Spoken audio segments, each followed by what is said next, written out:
here's a look at the stories making news at this hour. I'm Erin Kennedy. In a remote New Mexico compound, children were found with no clean water, food, or electricity. One of the 5 adults accused of child abuse allegedly was training those children to carry out school shootings. Jerika Duncan reports from New York. The 2 men and 3 women facing child abuse charges appeared in a New Mexico court Wednesday for the first time. According to court documents, when authorities raided their remote northern New Mexico compound last week, they found 11 children clothed in rags and appearing to not have eaten in days.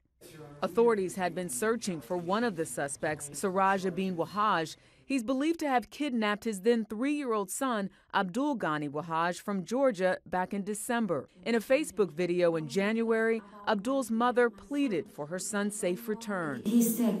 He needs his medication. Investigators found the remains of a young boy at the compound, but have not confirmed if it's Abdul. According to court documents, authorities also found loaded firearms.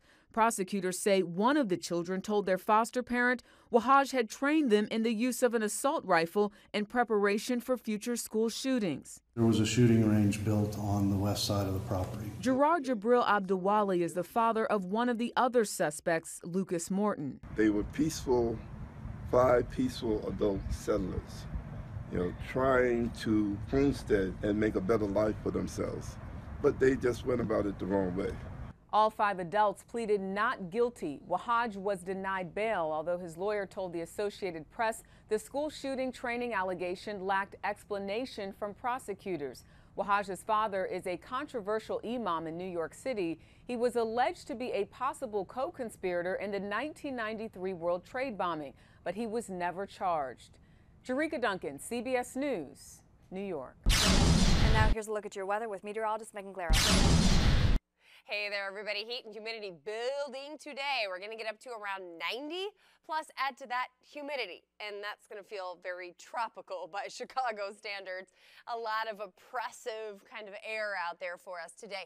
Look at the Futurecast model, though. Around lunchtime, we're still okay and nice and dry, but moving into the 4 o'clock hour, while we're still dry for most of the area and still have sunshine, I can see some storms developing up to the north of Waukegan and extending back across the Wisconsin line. That starts to move down through. It's starting to drop some thunderstorm activity a little bit farther south, maybe grazing parts of Porter County and LaPorte County, and then situated up here up to the north about 6 o'clock as well across McHenry County and Waukegan.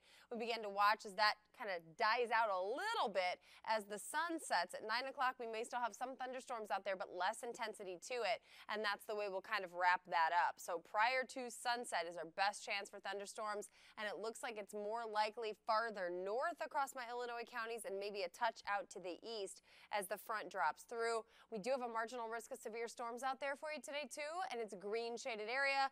Almost everybody, excluding the far southwestern parts of Chicagoland. But for most of us, we're under that marginal risk. It's the lowest risk level from the Storm Prediction Center, and today for damaging wind a little bit later on.